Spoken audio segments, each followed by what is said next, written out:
How's it going, everyone? Happy New Year to all of you. I'm your host, Matt Bisaccio, and this is WMCT's Sports Wrap for the month of December. We bring the top highlights from AMSA, Assabet Valley, and Marlboro into your living room. Our first stop takes us to AMSA, where earlier this month, the boys basketball team took on the Wolves of Hamden Carter. The 2-1 Eagles look to bounce back after a loss at Hopedale.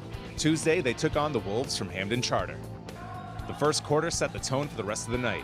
Nico Cellino gets the pass from Austin Hunt, and he nails the corner tray.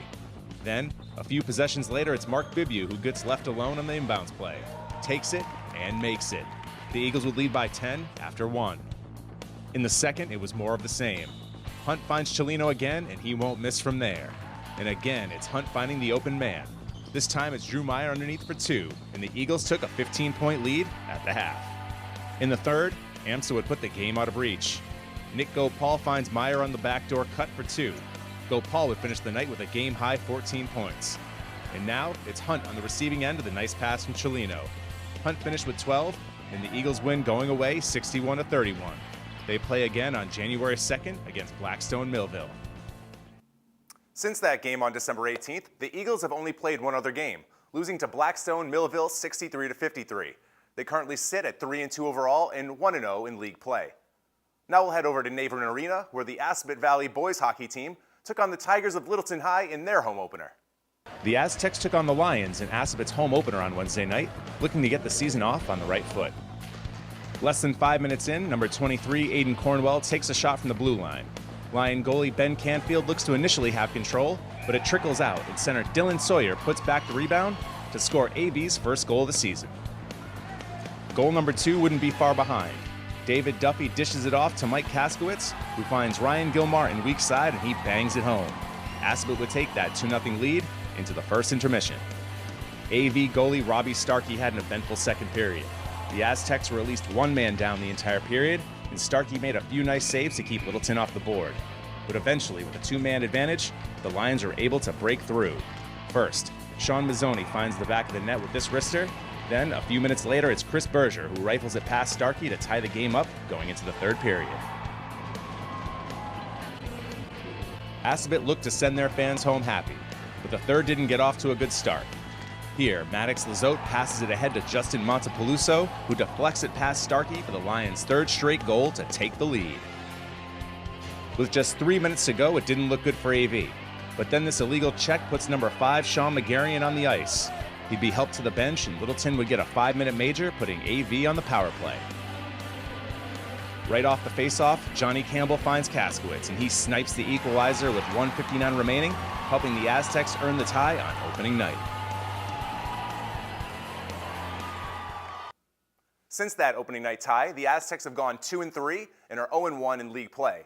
4 of their next 5 games are on the road, so they'll have to become road warriors over the next couple of weeks if they want to improve their chances at making a playoff run. We'll skate off the ice and jump onto the hardwood as the Lady Aztecs open their home schedule earlier this month against the girls from Innovation Academy.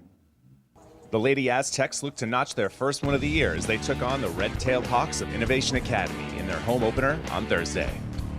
The Hawks jumped out to an early lead on these 2 buckets by number 22, Sarah Milne, but the rest of the quarter belonged to AV. They closed the first on a 12-4 run. First, this step-back 3 from Kaylee Self, and then it's Lee Angelic Rivera who doesn't hesitate, launches from distance, and banks it in. Assabet would lead 13-8 going into the second. Trinity Grenier helped grow the Aztec lead in the second. She scored 8 of her 9 points in the period, including a couple of fast break opportunities. First, she sneaks out on the break and finishes. Then, off a loose ball, she shows off the speed again, streaks down court, and no one's gonna catch her. AV took an 8-point lead into the locker room. The third was a struggle for the home squad. They only mustered 1 bucket and 4 points in the quarter, and the Hawks took advantage. Here, Milne cleans up the putback, and later, Ava Nickerson gets it on the wing, gathers, and drains the 3. Innovation trailed by just 1 going into the fourth. Coach Silt going over the game plan, and it must have been get the ball to Rivera. Here, Grenier gets the ball in the corner, and she knocks down the triple. The Hawks would respond. Natalia Nickerson comes down and pulls up well behind the line a la Kyrie and nails it, and the Hawks would take the lead late. Then it's Rivera again. This time Self finds her and she hits another big shot to draw the Aztecs within 1. But the late game hero was Justice Bates, who with under 10 seconds to go, steps up to the line and buries both ends of a 1-and-1 to put Aspet up for good. The Lady Aztecs pick up that first win, and they play again next Thursday against Bromfield. After dropping the first 3 games of 2018, the Lady Aztecs have won 3 of 4 and now sit at 3-4 overall in the year. They'll have to keep playing well, though, if they want to catch the division-leading Bay Path, who sit at 6-1. We have more hoops for you after the break, as we'll take you to the inaugural Aztec Holiday Classic. Stick around.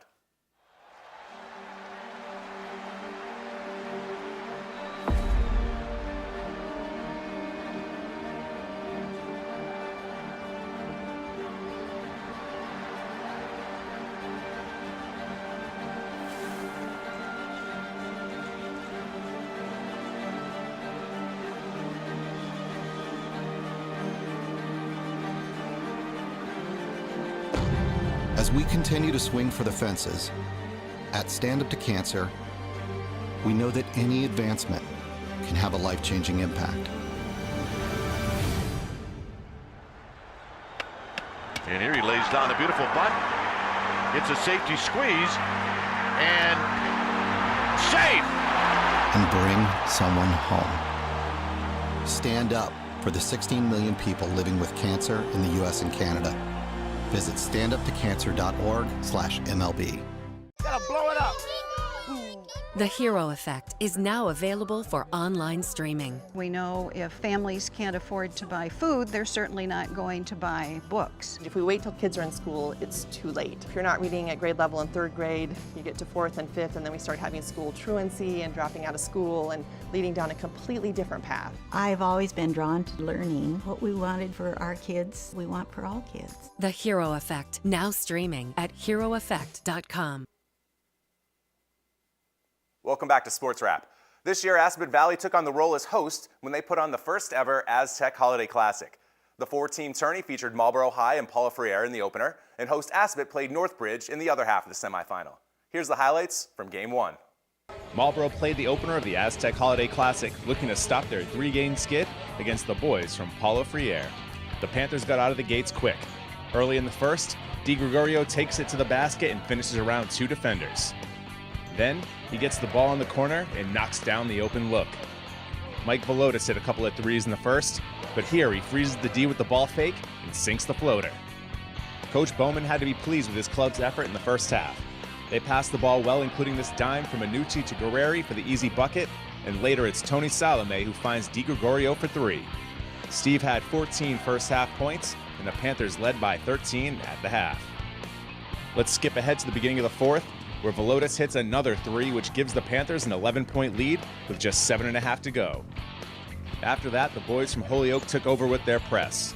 Here, Di Gregorio tried to get the ball in, but it's off target, and after the initial miss, Josh Agron gets the putback to fall. Then, Minucci tries to get the ball to Salome, but that pass is off the mark as well. Then Agron again with a strong take. Marlboro again can't advance the ball as Velotis is swarmed and throws it away. Agron later hits the floater that puts his club up by 3, and they wouldn't look back. Marlboro is outscored by 20 in the fourth, and they lose 89-77.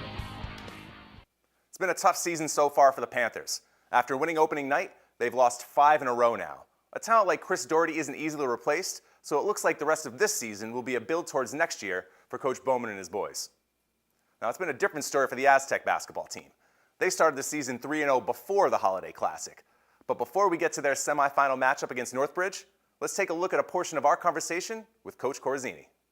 What about you? Like, what type of coach do you see yourself as? We all know that there are those types of coaches out there that scream and holler, and that's how they get their message across. Some are a little bit kinder, a little bit more of a player's coach. Where do you see yourself falling? I think I'm more of a player's coach. I've learned a lot over the years. I've had a lot of assistant coaching roles over my time, and so when I graduated from Clark University, I played basketball there for 4 years. I was very fortunate to play 4 years for Mr. Paul Phillips, who recently announced his retirement at Clark University. But we went to the Elite Eight, we went to the Sweet 16 with him, and he was very much an intense screamer. You know, these are the rules, and this is the way it has to be, and if you're not going to do it this way, get out kind of coach. And I responded well to that. But, you know, as I've learned over the years, you know, working with different coaches and working with high school students in particular, not every kid responds well to that. And so, you know, I've kind of adjusted my coaching style over the years to be more of a player's coach, where I know when to turn it on as far as intensity and when to draw it back a little bit. But you know, every single coach that I worked with definitely taught me something that I use in my coaching. So it's been a good experience all around. So it's not necessarily making them run suicides every time they mess up. Maybe it's more of kind of just putting a hand on their back and kind of letting them know. No. Maybe sometimes raising the voice a little bit, but never kind of going over the top. I mean, I always let my players know that any type of running or conditioning that we do in practice is that. It's running and conditioning, you know, so that we're ready to play. It's never used as a punishment or anything like that. To me, like, playing basketball and being around basketball is a privilege. So, you know, as a high school athlete, if you get the opportunity to be on a team and to compete, it's a good thing, and it shouldn't be something the kids dread every day. It should be something they look forward to, you know. So I wanna be part of what fosters that. A kid's enjoyment for basketball and competitive fire to win. I mean, but it's a tough balance. It's a tough line. I bet. I'm sure I would have enjoyed playing under you a little bit more than my high school coach. Man, my high school coach was intense, that's for sure. But getting back to the team, and last year, you guys made it to the semis of the district playoffs. You lost to Maynard. You're returning a lot of your players from last year. Is the expectation to make it to that point? And if you don't, is it a failure? The expectation is for us to compete one game at a time.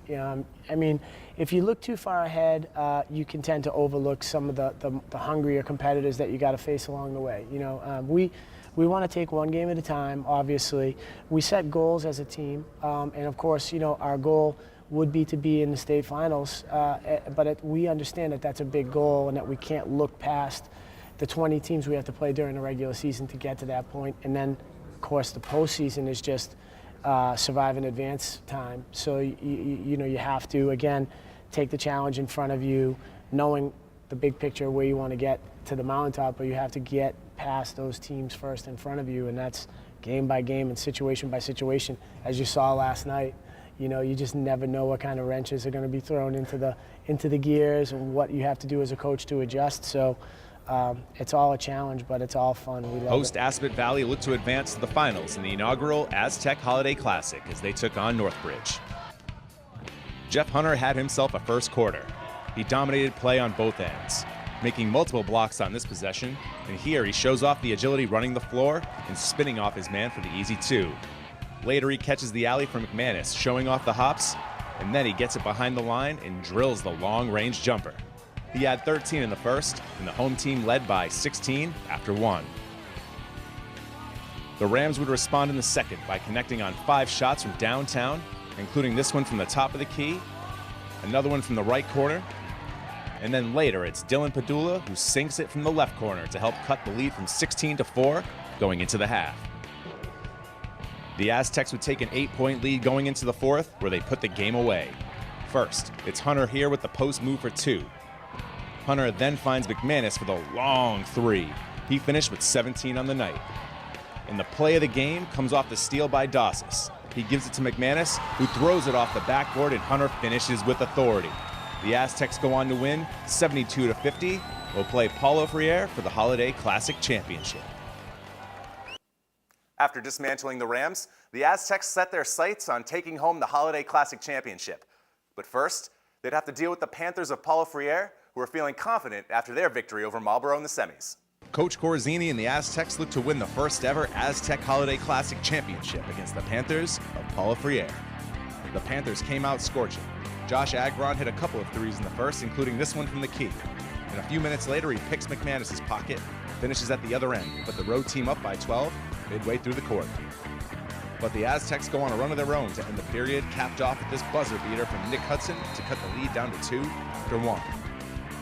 AV jumped all over the Panthers in the second. First, Dawsis finds Hunter ahead of the pack. He throws it down with the 2-hand flush. Later, McManus whips it in with the left to an open Selden for the easy layup. And again, it's Jerry who sees Hunter streaking down the middle. So he lobs it off the glass, and the big man goes and gets it. McManus gives the MJ shrug, and AV took an 11-point lead and into the half. The Panthers would chip away at the halftime deficit in the third. A.J. White sinks the corner tray. Then after a missed shot by Garcia, it's Tibbs with a nice follow. And later, it's White again. He'd hit 4 threes in all, and the kids from Holyoke were only down 4 going into the fourth.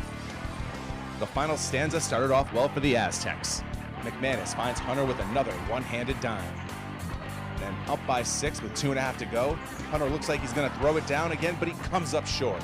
The Panthers throw it ahead, and Agron scores on the break, a huge 4-point swing. A few plays later, Garcia finds Agron with a football pass, and the Panthers tie the game. Freire would make 2 free throws to go up by 2 with under a minute to play. McManus then takes the inbounds pass the length of the court and hits the floater to tie the game back up. The Panthers look to take the lead with under 10 to go. Garcia misses the shot, and Hunter comes down with it. He looks to pass it ahead, but Agron makes the steal. He gets a good look, and it goes! As time expires, Josh Agron hits the shot and wins the Holiday Classic. AV suffers their first loss of the year, 78-75. I, along with every other fan, stood there in stunned silence after Agron hit that buzzer beater. What a shot, what a game. Congrats to the boys from Holyoke. Now with the loss, the Aztecs stand at 5-1 and trail only Worcester Tech and the Colonial Large. Before we finish up, I would like to take a second to introduce all of you to the newest member of our team, Brittany Baldessari. She's here with this week's Sports Blast. Take it away, Britt. Thanks, Matt. Hey, Metro West sports fanatics. Here's this week's WMCT Weekly Sports Blast. It's 2019, and a punch ticket to the playoffs for the New England Patriots and a Winter Classic W for the Boston Bruins is just the way to kick off the new year. When you think of rough and rugged old-fashioned ice hockey, playing pickup puck with friends definitely comes to mind. The Winter Classic combines the friendly pond puck concept with genuine professional ice hockey competition, turning stadiums into ice rinks. We all remember a few years back when the Boston Bruins got crushed 5-1 by the Montreal Canadiens at Gillette Stadium. And I definitely know that that game stunk because I was there. This year's Classic was a different story. Bruins won 4-2 in a nail-biter game against the Chicago Blackhawks at Notre Dame Stadium. Seen here are the starting goaltenders' custom goalie masks. Many of the players paid tribute to the Fighting Irish with their gear. Speaking of gear, let's talk briefly about last week's Twitter poll. 52% of you voted that David Pastrnak had the best holiday attire. Look good, feel good, and in Pasta's case, play good. He will be representing the black and gold in this year's All-Star game in San Jose. We can't argue that the Patriots had a rocky football season. They still managed to punch their ticket to the playoffs. The final regular season blowout win over the Jets helped them land a bye week this upcoming weekend. January 13th will be the first playoff game held in Foxborough, and Julian Edelman has a secret for staying warm on the field. What, you may ask? His wild mountain man beard. He said, quote, "The beard definitely keeps me warmer. So here's to hoping the beard has some playoff magic in it for a Super Bowl victory." And love can be fickle at times. The on-again, off-again romance between Rhode Island native, former Miss Universe Olivia Coppola and former Pats receiver Danny Amendola is rumored to be back on again. I wonder if their love will last this time. I'm Brittany Baldessari with WMCT Sports. Catch you all next week. Thanks, Britt. That'll do it for this month's WMCT Sports Wrap. To get the latest scores, highlights, and interviews with coaches and players, be sure to follow us on Twitter at WMCT Sports. And hey, while you're at it, give me a follow too at Embasaccio WMCT. Again, happy holidays from all of us here at WMCT TV. For WMCT Sports, I'm Matt Bisaccio. We'll see you next time.